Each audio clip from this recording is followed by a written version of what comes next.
दोस्तों अभी आप देख पा रहे होंगे हम मुख्यमंत्री उद्यमी योजना के ऑफिशियल पोर्टल पर है और यहीं से मैं पूरी अपडेट आपको बताऊंगा, क्योंकि यहां पर देखेंगे इन्होंने मुख्यमंत्री उद्यमी योजना को लेकर चयन प्रक्रिया के बारे में पूरा दिशा निर्देश दिया है कि किस प्रकार ये सिलेक्शन प्रक्रिया करेगी। देखिए साथियों, अभी तक इसका आवेदन अगर आपने नहीं किया तो आवेदन कर लीजिए। आवेदन इनका जो है 16 अगस्त 2024 लास्ट डेट है। आप सिलेक्शन प्रोसीजर के लिए जैसे ही आप नोटिफिकेशन डाउनलोड करेंगे तो यहाँ पर पूरी जानकारी इन्होंने इसके बारे में बताया है कि किस प्रकार वित्तीय वर्ष 2024-25 के लिए मुख्यमंत्री लघु उद्यमी योजना अंतर्गत जो आवेदन किए हैं उनका किस प्रकार चयन प्रक्रिया होने वाला है। सबसे पहले देखिए, इस बार जो चयन प्रक्रिया होगा 24-25 के लिए, इसमें ऑलरेडी लिस्ट आ चुका है कि कितने लोगों का इसमें सिलेक्शन होगा। तो इसमें आप जानते होंगे अलग अलग कई प्रकार की योजना है, जैसे मुख्यमंत्री अनुसूचित जाति अनुसूचित जनजाति उद्यमी योजना, इसके अलावा मुख्यमंत्री अति पिछड़ा वर्ग उद्यमी योजना, इसके अलावा मुख्यमंत्री युवा उद्यमी योजना, इसके अलावा मुख्यमंत्री महिला उद्यमी योजना। इन सबको मिलाकर यहाँ पर बताया गया है कि एक योजना के तहत, जैसे कोई अगर लोग जो है मुख्यमंत्री युवा उद्यमी योजना के तहत अप्लाई करता है तो उसमें 2000 लोगों का सिलेक्शन होगा। कोई महिला उद्यमी योजना के तहत करता तो उसमें 2000 होगा। मतलब 2-2 हजार के हिसाब से चारों को मिलाकर 8000 लोगों का जो है सिलेक्शन इसमें होने वाला है। इसके अलावा अल्पसंख्यक जो लोग हैं इनको अल्पसंख्यक उद्यमी योजना के तहत आवेदन मांगा गया है, तो इसमें 1247 लोगों का इसमें सिलेक्शन होगा। तो कुल मिलाकर पांचों प्रकार के कैटेगरी को मिलाकर आप देखेंगे तो 9247 लोगों का इस बार जो है सिलेक्शन प्रक्रिया होने वाला है। बाकी नीचे आएंगे 3 नंबर पेज में इन्होंने बताया है योजना अंतर्गत आवेदन करने वाले का जो चयन प्रक्रिया होगा वो किस प्रकार होगा। देख लीजिए यहाँ पर ये कुछ निम्नलिखित चरण है, इस माध्यम से आप सभी का जो है सिलेक्शन प्रक्रिया होगा। सबसे पहला चीज है कि उद्यमी योजना का जो पोर्टल है इसके माध्यम से ऑनलाइन आवेदन प्राप्त किए जाएंगे। मतलब अभी आवेदन इनका चल रहा है, आवेदन जो लोग करेंगे।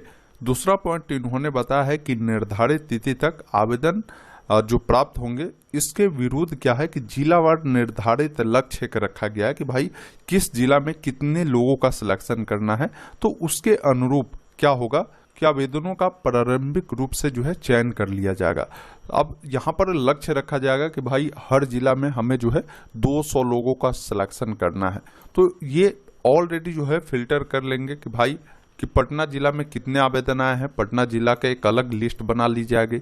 सीतामढ़ी में कितने आए हैं, गोपालगंज में कितने आए हैं, इसका एक अलग लिस्ट बना ली जाएगी। और उस लिस्ट के अकॉर्डिंग रैंडमाइजेशन जब होगा तो उसमें उतने ही लोगों का उस जिला से सिलेक्शन होगा जितना ये लोग जो है प्रारंभिक लक्ष्य रखेगी, और इस लक्ष्य में जितने लोगों का ये चाहेंगे सिलेक्शन हो उतने लोगों का ही होगा, ये ध्यान रखिएगा। इसके बाद 3 नंबर पॉइंट में इन्होंने बताया है कि प्रारंभिक रूप से आवेदकों का चयन कंप्यूटराइज रैंडमाइजेशन पद्धति के द्वारा किया जाएगा। मतलब क्या ये कंप्यूटराइज रैंडमाइजेशन पद्धति क्या होता है, मैं एक बार आपको बता देता हूं। इसके तहत होता ये है कि पहले आप जानते होंगे गांव देहात में या अभी भी लॉटरी सिस्टम कहीं भी आप देखते होंगे तो वहां पर क्या होता है कि जितने लोगों का नाम होता है एक बड़ा सा डब्बा रख लिया जाता है। उस सबका क्या है कि अलग अलग नंबरिंग होता है, इसमें रख लिया जाता है और एक इसमें से निकाला जाता है, इस बाल्टी में से जिसका नाम आता है उसको पड़ जाता है। सेम उसी अकॉर्डिंग ये कंप्यूटराइज रैंडमाइजेशन वैसे ही काम करेगा। जितने लोगों ने आवेदन किया उन सबका आवेदन उस कंप्यूटर में डाला जाएगा।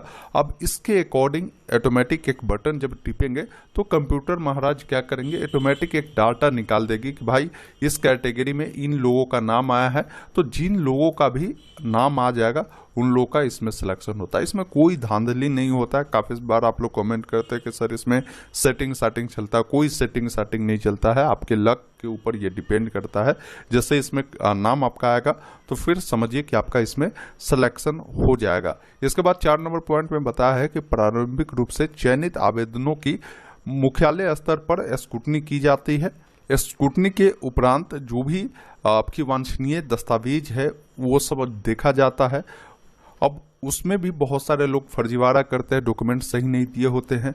तो वो इसी क्रम में क्या है कि आपकी जब डॉक्यूमेंट वेरिफिकेशन होती है उसके बाद बहुत सारे लोगों को छांट भी दिया जाता है और अंत में बच्चे जो भी अंतिम रूप से चयनित आवेदक होते हैं उन सभी का इसका लिस्ट जो है तैयार कर ली जाती है। अब जब फर्स्ट लिस्ट आता है तो उसमें बहुत सारे लोगों का नाम आता है, लेकिन बहुत सारे लोग यही डॉक्यूमेंट वेरिफिकेशन में छट जाते हैं, तो फिर आपका सेकेंड लिस्ट भी जारी किया जाता है। फिर भी यहाँ पर सीटें बचती है तो थर्ड लिस्ट भी आता है। है, इसमें भी अलग अलग लिस्ट जारी किया जाता है, ये समझ लीजिए। तब नाम आ जाने के बाद आगे क्या करना होता है समझ लीजिए। यहाँ पर इन्होंने बताया नोट में कि आवेदक उसी जिला में अपने परियोजना को स्थापित करे जिस जिला के वो अस्थायी निवासी है, अन्यथा आपका आवेदन रद्द किया दिया जाएगा। मतलब अगर आप सीतामढ़ी के हैं तो आपको जो उद्योग लगाना होगा आपको अपने जिला में ही लगाना होगा, ये नहीं कि आप पटना में चाहेंगे लगाना तो संभव नहीं है, ये भी ध्यान रखिएगा। तो अंत में आपका ये भी रद्द हो जाता है, तो इसमें भी बहुत सारे लोग छट जाते हैं। दूसरा पॉइंट इन्होंने बताया है कि आवेदक आवेदन करते समय परियोजना का चयन सावधानी पूर्वक करे। एक बार परियोजना अगर आप चयन कर देते हो उसके बाद कोई आप परिवर्तन नहीं कर सकते। जैसे आपने डिसाइड किया कि हमें जो है आटा सत्तू का जो है ये हम उत्पाद करेंगे, अब बाद में आपका ये मन हुआ कि नहीं हम इसको छोड़कर आइसक्रीम वाला काम करें, तो ये संभव नहीं होता है। उसके बाद जो जिन लोगों का भी सिलेक्शन होता है उन लोगों का जो भी परियोजना का लागत होता है वो राशि मिलती है। अधिकतम 10 लाख रुपए आपको दिए जाते हैं, जिसमें 50% माफ होती है। 5 लाख रुपए सरकार को आपको चुकाने होते हैं। अब इस पैसा को लेने से पहले जब आपका सिलेक्शन होता है तो आपको 6 दिवसीय एक प्रशिक्षण दिया जाता है, जिसमें आपको बताया जाता है कि किस प्रकार आपको उद्योग करना है, कैसे काम करनी है, ये सब बताई जाती है। अब इसमें जिन लोगों का सिलेक्शन होता है इनको 2 मौका मिलता है। अगर मान लीजिए प्रथम जब इनका प्रशिक्षण चलता है तो हो सकता है उस समय आपको समय नहीं रहे तो आप सेकंड राउंड में भी जा सकते हैं। अगर आप दोनों में भाग नहीं लेते हैं तो वैसे स्थिति में भी आपका जो नाम है वो रद्द कर दिया जाएगा सिलेक्शन होने के बावजूद भी, ये ध्यान रखिएगा।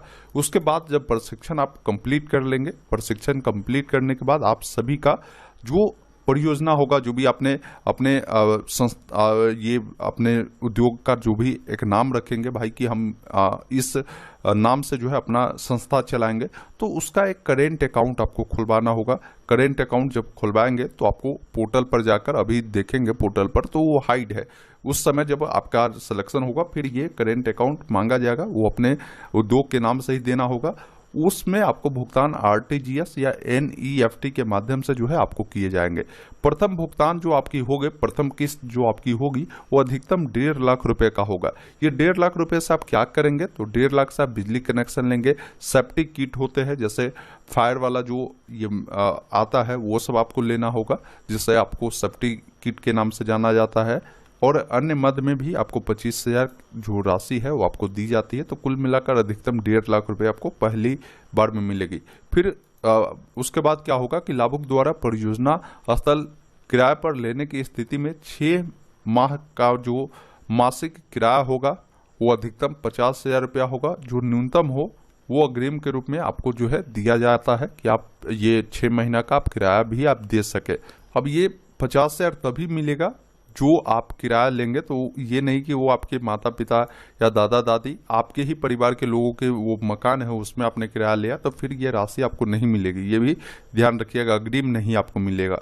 इसके बाद जो राशि मिलेगी इसमें आप प्रथम किस्त के रूप में इसमें जहां भी आप उपयोग करते हैं उसका प्रमाण पत्र जो है 90 दिनों के अंदर में पोर्टल पर अपडेट आपको करना होता है। उसके बाद फिर आपको द्वितीय चरण में 6 दिवसीय इसका प्रशिक्षण दिया जाता है, फिर आपको दूसरी किस्त दी जाती है। इस अकॉर्डिंग जो है आपको अलग अलग चरणों में जो है किस्त आपको दिए जाते हैं। तो इस प्रकार इसकी पूरी प्रक्रिया होने वाली